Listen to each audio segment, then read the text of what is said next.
back guys, the heads up battle with our friend Noah here. He's actually been collecting a few chips in recent pots against us, so I'm going to have to try and put an end to that. It's always a good time in the breaks to reflect a bit on how you've been playing, and I think, you know, I have been waiting a little bit against this type of player, which I think is okay. But I think now, especially as our stack's getting down a little bit, I might have to look to get a little bit aggressive in certain situations. And one situation I think is when he limps in a bit and we have sort of the upper part of our range. It's probably a time when we can look to attack. And I'm just gonna fire here. I don't think we can fold him off a 5 or a jack, and he could have diamonds, so I'm just going to check. Just haven't really been able to connect in any boards, which is always hard when you're against a sticky opponent and you just can't connect. Obviously going to raise this one up here. I think we'll just make it this much. You can see he just snaps it. So I think just definitely betting here, the way the SPR is now.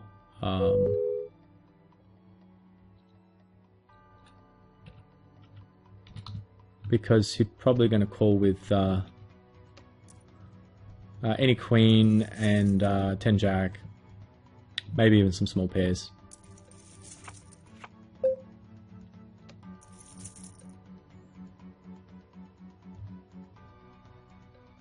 He hasn't 3-bet too much, he's been quite passive. He's gone with his small size again here. I don't think there's too much point making it 4. Well, maybe we can actually. Maybe we can actually.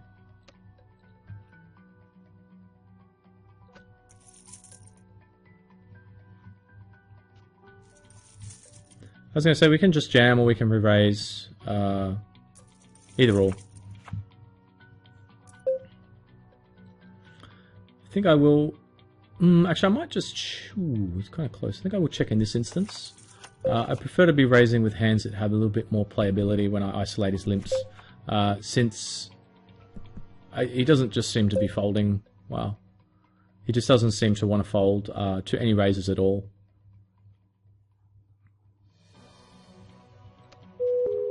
Check flop, pot turn.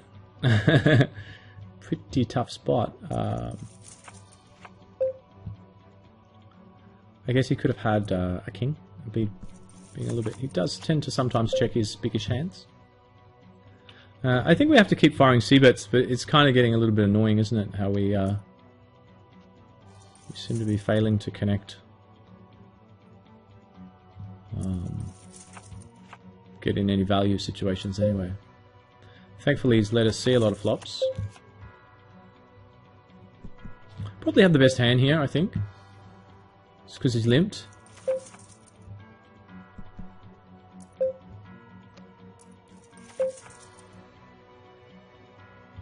It's going to tank a little bit.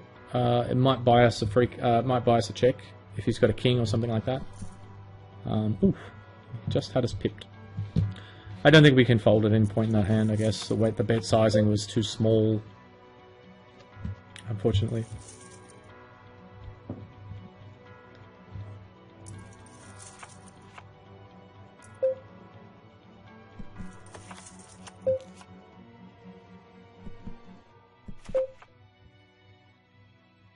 Probably could have donk bet that flop, I think.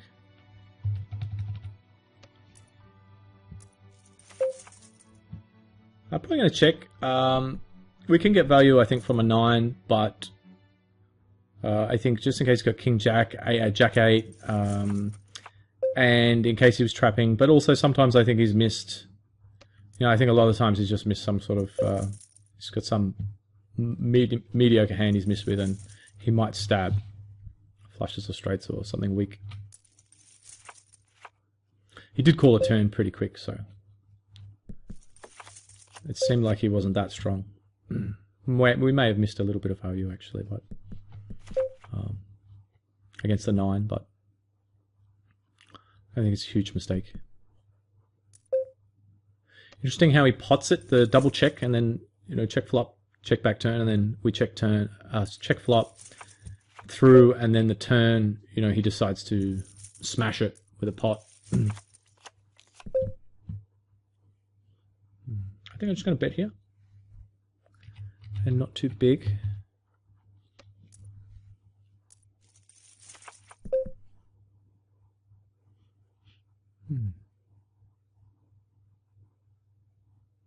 It's one of those instances where we could probably get him off a hand here. We might actually have to go for it.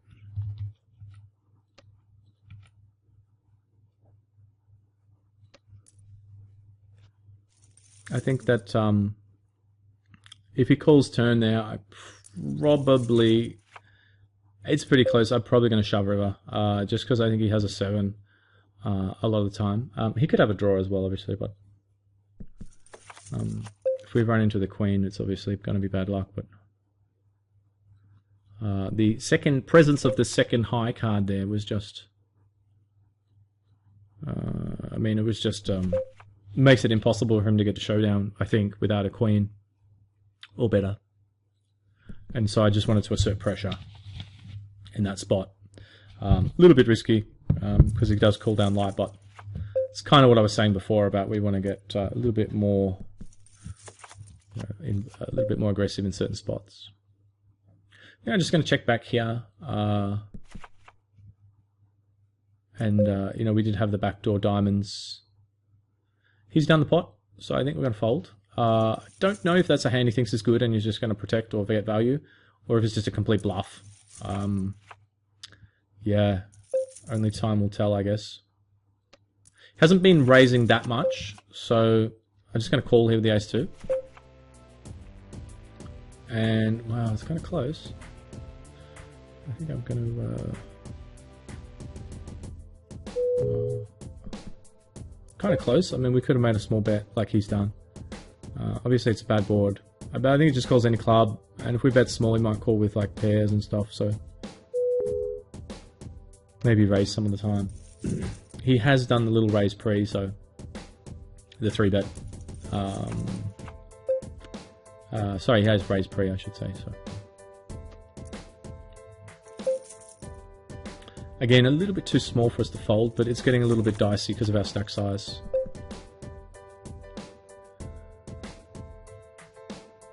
He's fast checked.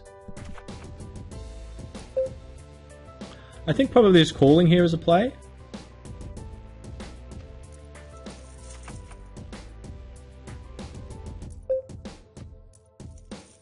He does have the king again, so he's gone about checking the flop with the top pair, which I think is okay. But it's interesting that he does that play, because it means when he's potting, it might be questionable as to the strength of his hand. So we might want to try check raising sometimes against his pot bet. But we're getting a little bit shallow now where it's going to be tricky to do that, but we'll try. It's just annoying again that, you know, he managed to flop big against us. We just really haven't been able to flop anything that good. 6, 7, 8, 9. Kind of a close one. Interesting that he didn't do the pot bet this time, just the half pot again. Could just be a stab. He's mostly been just letting us limp in, so I mean we might as well continue to do that, and then just stab on these sort of dryish boards.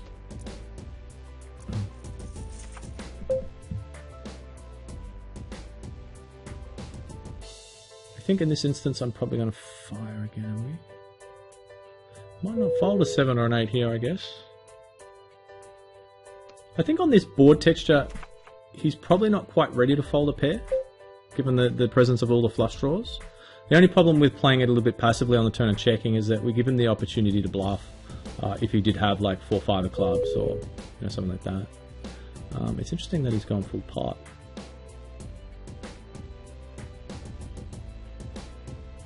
If I had a bit more time there, I think I might actually come up with a small raise, but because it doesn't look very convincing. But the time bank is kind of pressing me a bit. But yeah, that didn't look too convincing, did it? I think we could have raised the river there. And just raised it small, I think.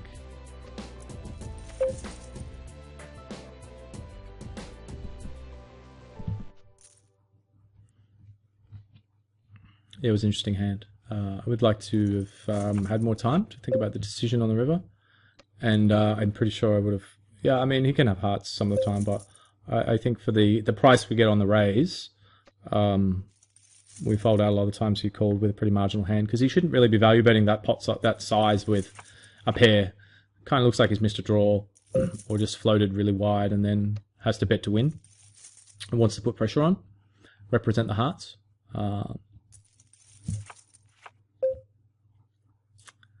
I think I'm just going to shove here now, actually, because the blinds, there's actually 100,000 in there.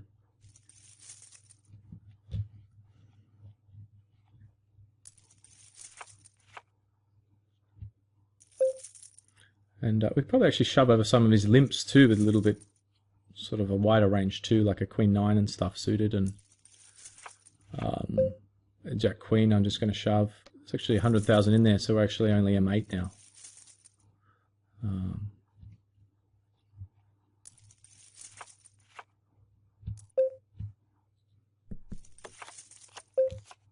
I'm just going to probably just get this one in, I think.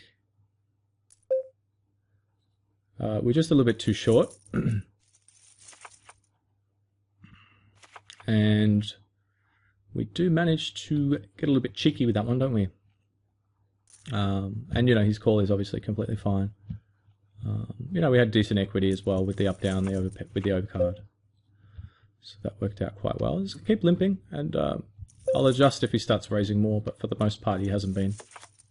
But his raises are very small as well, so we actually finally hit a hand. So, and he has been checking some big hands. So I think given the depth of stack, betting is probably the way to go here. I think a lot of the time he's actually trapping here with a big hand, or he could have ace-king as well, I guess.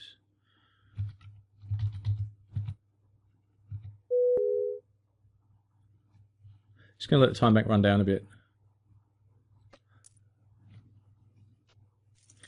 He's probably just got ace-high there, I guess. He's trying to hang on. Yeah.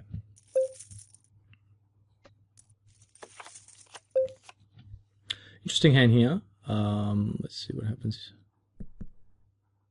See what size he goes with.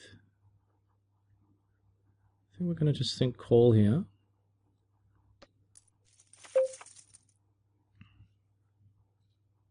Quick check turn, and then I think, ooh, actually, I was going to say we can stab river, but now, I mean, he's not going to fold any pair with the repeat on the board, I don't think. Even if he's got like ace-4, unless we like full pot it, I don't think he's folding. But the question is can we call if he bets? I mean, you know, is he value betting with a jack? Does he trapped us with hearts? Does he have the queen? And he checked to control turn because the heart got there, and he's got, you know, Queen 9. You know, it's kind of pretty close, this one. And I think that I'm going to just make the hero call here, and unfortunately he's got the Queen 6. So I don't think he's betting an ace, you know, because it has showdown. And so I don't think he's betting a jack either. So he's checked turn quickly. So, you know, it's either a queen or, you know, some of the time a tricky hand, you know, like a tricky hand where he's got the hearts. But yeah, I mean, we have seen him trapping a little bit, but I think we're a little bit unlucky there to run into. Wow, I didn't expect him to raise on this very dry textured board. This is something usually a fishier player does, where they just try and rep nothing. But at the same time, I think with the 7 high, and he hasn't really been doing that much. He's been kind of sticky. Hasn't been check raising too much. With no backdoor equity, it's a little bit dicey to try and hang on there.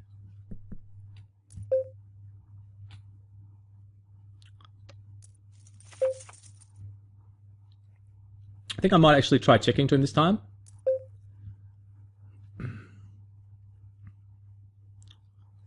Has been betting a lot when we check to him. But this board is so dry, I don't know if he's going to this time, so I'm going to actually raise here.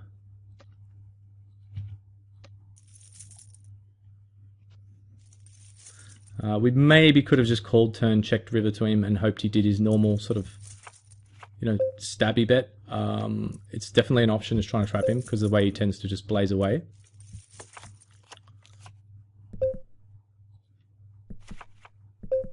See if we can get a club. Ooh. So interesting that he makes a small raise with A7. And then, of course, played very controlled. So I think those sorts of raise sizes are definitely going to get him in trouble because, I mean, A7's not very playable. And he's out of position. So the min raising there is definitely one of his leaks.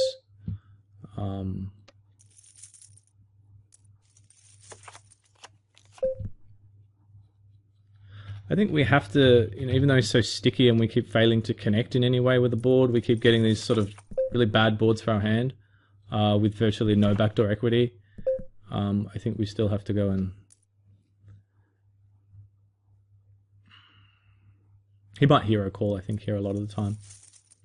I tried to snap out the bet pretty quick, the half pot, just to try and get him to sort of, you know, oh, he's bluffing, he's just like, quickly bet on the ace, you know. I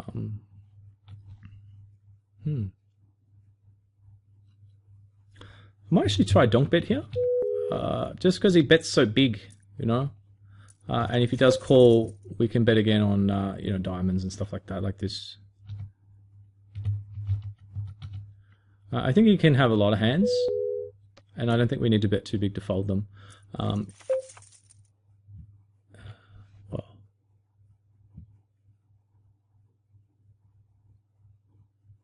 he shouldn't have that many eights. I guess he can have 5-8. He can have ace.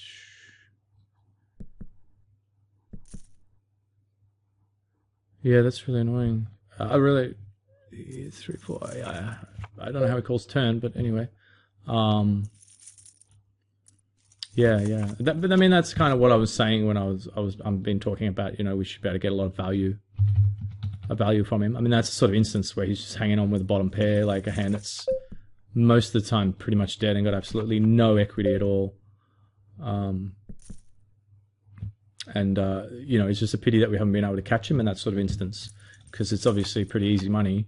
But to do that, we actually have to make a decent hand.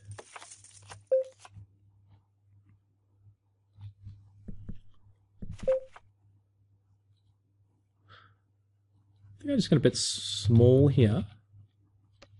Our hand does need some protection. And might sometimes just call with like a couple of high cards with a spade.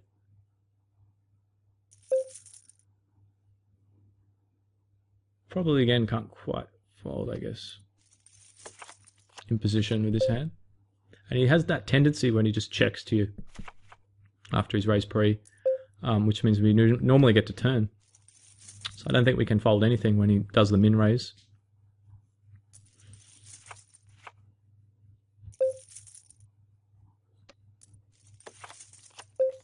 Pretty close between raising and just calling there. He's probably going to bet pretty big here, and I think I'm just going to fold. It's a little bit tight. But he's just so sticky. I think, yeah, it's a little bit tight, that one. I mean, we could have raised pre and taken the initiative. It would have been perhaps a good time to do that. Make a smallish 3-bet pre.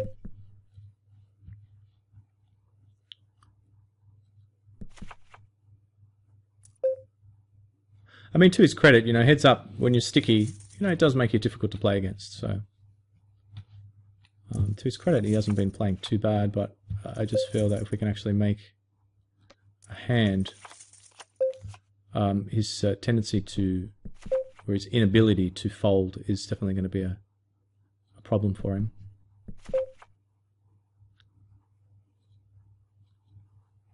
I think I'm just going to try and get a little hero call here. From ace high, or maybe he flopped the 3. I guess in that instance, I'm probably better off checking now I think about it. It's actually probably a bad bet. I think I need to be checking to him more is probably one of the mistakes I'm making.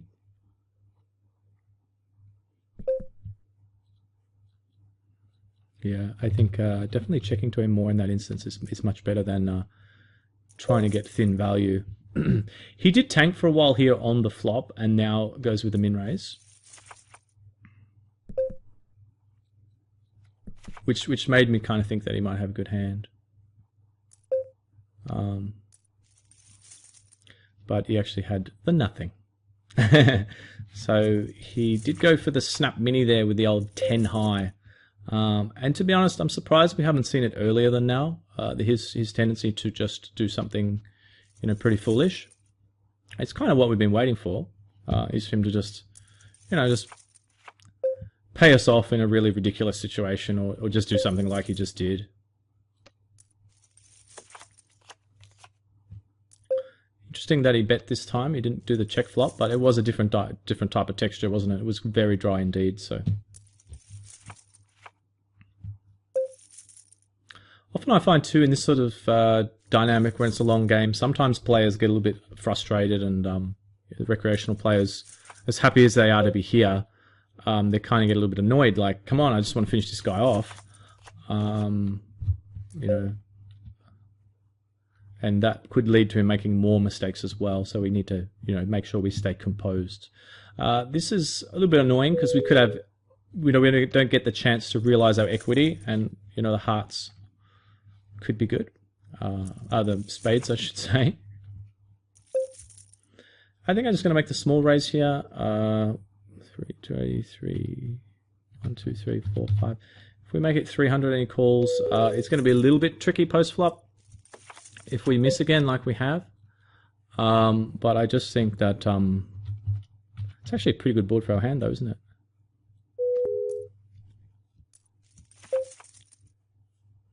Interesting that he just snap called, isn't it? I don't think we can fold to a bet now, unfortunately, unless he pots it. Well, definitely not that size. Looks like he might have had a small pair here, which is kind of annoying the way it's worked out, because we just haven't been able to connect in those, those big pots, which is really annoying. I wonder if we ever could have jammed on the river. It's important to always keep your mind sort of open. And if we, you don't want to be acting too. It's easy to get into the tendency, especially because we're a bit frustrated. I mean, we've just had Ace Jack. It's one of the best hands, if not the best hand we've actually had so far. And we finally get a good hand against this guy who's a bit of a fish, and we get a dealt. Well, he out flops us again, so it's a little bit annoying.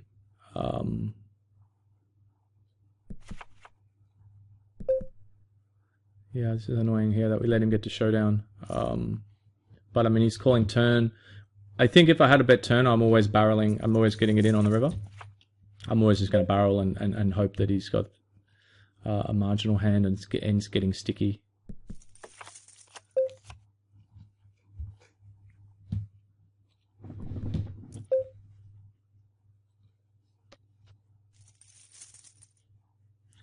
Yeah, the Ace Jack is just that key pot, and when I was raising it, obviously it's a strong hand for the situation, and happy to be raising it up. But at the same time, I kind of knew in the back of my mind that if he doesn't fold to the c-bet and he sticks and we don't have a strong hand, I kind of in the back of my mind thought this is going to can get really ugly, because the pot was quite large. I think I'd actually raise bigger here with that in mind now, and make the decision post a little bit easier, where we can just shove flop if he calls. SPR 1-ish. Rather than do at that stack depth, the smallish raise, a bit too risky.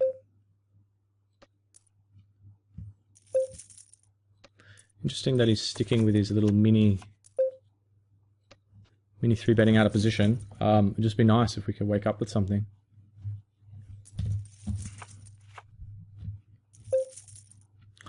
I think I'm gonna 3-bet again here. Smallish because he has that inability to fold, but calling is certainly fine. He just snapped our face off.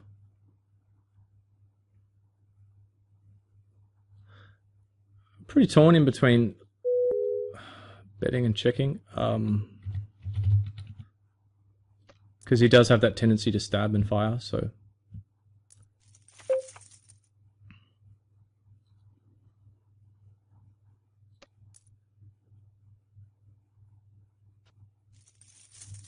Couldn't quite get a little bit more value.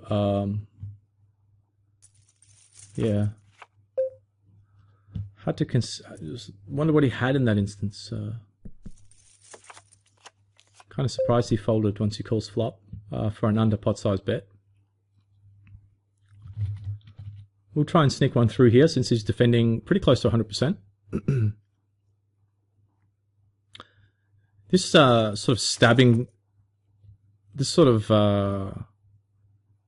min-raise stab or limp stab, in this case with limp stab tactic, actually usually works quite well. But I guess against Noah it's probably perhaps a player that's a little bit stickier. It's probably not necessarily as effective. We certainly could have blazed away there too, and refraining to do so. Yeah, I mean, we have kind of waited it out a bit for good things to happen, which they haven't really. So it might come back to bite us. The fact that we haven't really we've played a little bit too tight. Lucky to get a chop there though. Did have the spade though. Did have the spade working for us. I actually don't normally limp this much, I must admit. But I think just getting involved with hands against this guy is okay. He had the queen as well there, which is a hand I thought he might have. That's why I kind of tried to call fast on the turn. 40, 120. What's in there? 20, 40, 60. Yeah, I think I'm just going to shove here. He's opening obviously quite a lot, and it's about that shove time again. When you have M10, we've managed to stay in there, which is good. I mean, the small balling. I think I'm just going to shove over the top of this limp here. I just think that it's pretty rare that he can call, and we have a hand that can have decent equity if he has limp to sort of do something a bit funky. Small pairs or what have you.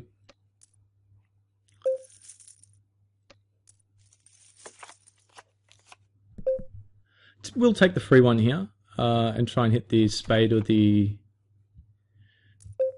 Wow. 4, 5, 4, 8. What do we need? A 9? A 9? 6... Wow, it's kind of close. I think I'm going to fold now. We could call, and if we miss and we get a nice river card like a heart, try a shove or something. He has always kind of checked when he's made the little bet, a little raise pre-flop, and kind of has a tendency to check. So we can't necessarily say that he has a weak range the way that he played it, the line that he took. But at the same time, there's a lot of hands that can call if we get aggressive, on the turn. There's kind of a lot of hands now if he has king queen, or if he hit the turn card, or if he has hearts, or if he was trapping. It's probably just a few too many hands at that point that can actually call.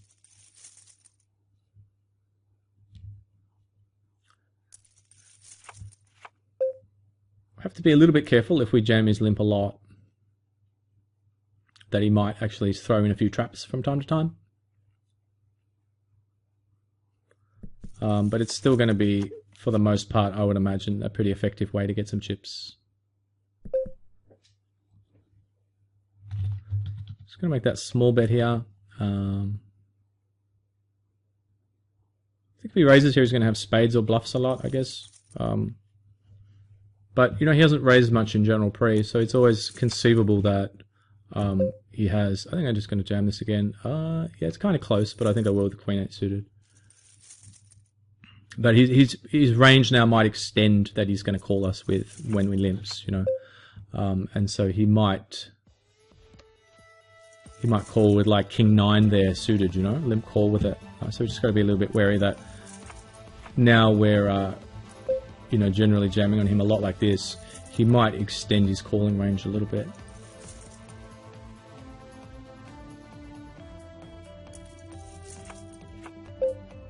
It's just very annoying in this instance where, we have failing to be dealt sort of anything good. And then he always generally kind of sticks. You know, there's some instances like this now where we could probably raise. And against some players, you know, I might have done that from the get-go.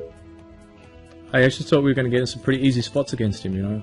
I thought it was going to be easy, to be honest. But just haven't really had any very clear opportunities. And we really have not had much luck with picking up equity on the flop, which has made it kind of tough. And just not many hands in general. I think I'll fold that one just because of the stack depth.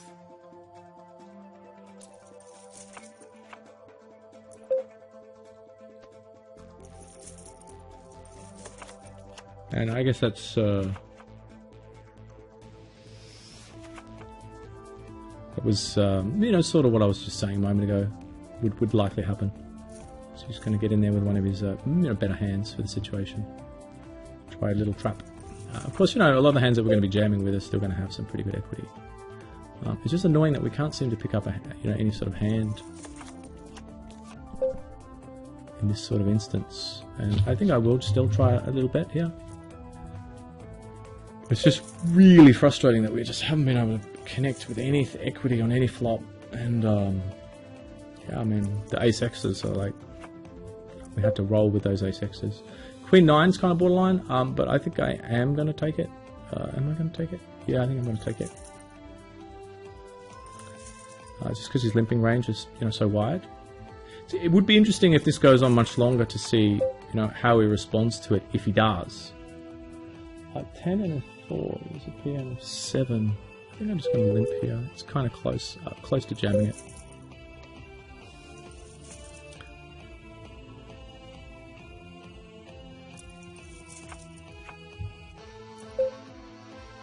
Going to think for a minute, like, okay, are we really jamming here? He might call.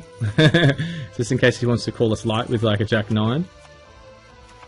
I think the way this you know, tournament's played out, I mean, I don't think we could be too upset with the way we played. Considering the hand distribution that we had, I think we managed to make it. I'm surprised we managed to last for. I mean, that was a long heads-up game. And if you're going back over like the opportunities that we had, I mean, we did flop trip 4s. You know, at one stage we hit a flush, but wow. I mean, we played a lot of hands over that period, and we really failed to really pick up many big hands or just, you know, nice value betting opportunities in general. But, you know, he played, when it's heads up, you know, that's the sort of player that probably full ring, he normally donk off pretty early. But, you know, when it's short-handed and particularly heads up, he's very sticky. And he's always in there. So, you know, that can work pretty well, especially in that instance there where we sort of took a strategy where we were going to, you know, wait and not try anything risky against him. And, you know, it didn't pay off. You know, maybe we could have, if we played the game again and we knew we were going to get that sort of hand distribution, then we would certainly get more aggressive. And I think particularly check raising his big turn bets when he's check flop. That's probably what stands out a lot. 3-betting a little bit more and then firing big C-bets where he's under a little bit more pressure rather than allowing him to sort of, you know, have a depth of stack where he can play his sticky game and still have chips for, you know, later streets to make it either give him more implied odds or just more maneuverability on later streets, just more threatening bets. It is going to be a higher variance game, but, you know, as it turned out, it may have been a better option. But particularly sometimes when he's checked flop, we get a nice turn card we can, you know, conceivably represent high cards, or if it completes a straight or a flush or something like that, we check, he then bets. I think check raising, and then if he calls big bets on the river a lot of the time, or just even over shoves, are going to give him a bit of a headache and make it a little bit difficult for him. And because he is choosing that really large bet size, I think that there's more merit to doing it because we can chip away at him a lot. You know, by doing that, each time we pick up one of those pots, we do sort of take a little chunk of his chip stack. But I think overall, the limping strategy, I think it was okay. He didn't really adjust to it.